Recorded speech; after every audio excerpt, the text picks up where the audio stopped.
इस मुस्कुराते चेहरे के पीछे कुछ राज भी हैं।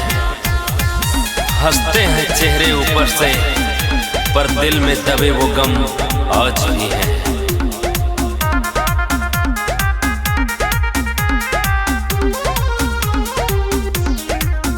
रब से बढ़ के था तुझको मैं माना, मेरी चाहत थी तुझको ही पाना।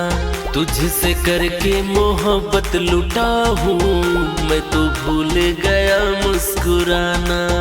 मैं तो भूल गया मुस्कुराना। रब से बढ़ के था तुझको मैं माना, मेरी चाहत थी तुझको ही पाना। तुझसे करके मोहब्बत लुटा हूँ, मैं तो भूल गया मुस्कुराना।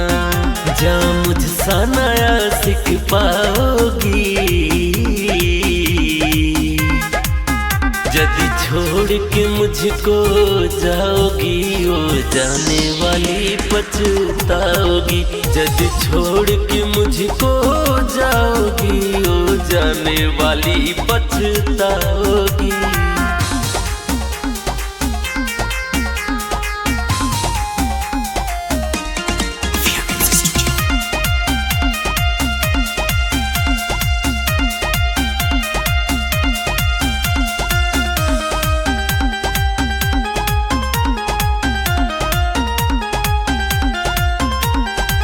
कैसे भुला दूं वो यादें कसमें पहली मुलाकात को।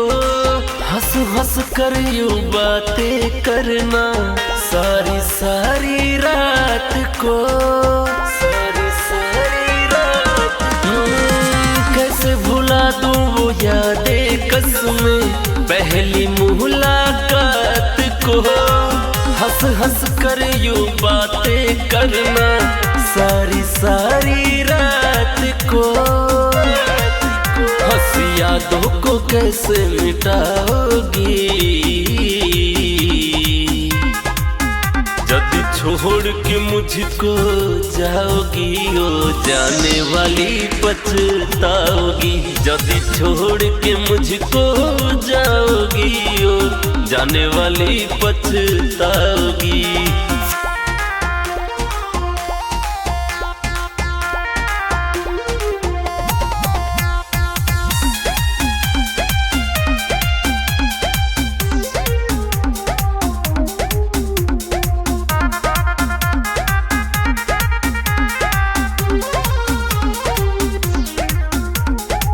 दिल था मेरा खिलौना नहीं जो खेल के तूने तोड़ दिया। पत्थर दिल महबूब ये तूने जीवन में कैसा मोड़ दिया। जीवन में कैसा मोड़ दिया।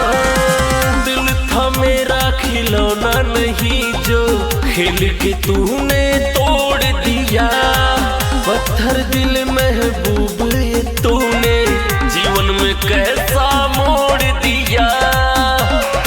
क्या जलते दीपक बुझाओगी,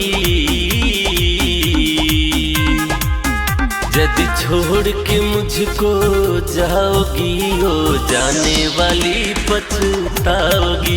यदि छोड़ के मुझको जाओगी, ओ जाने वाली पछताओगी।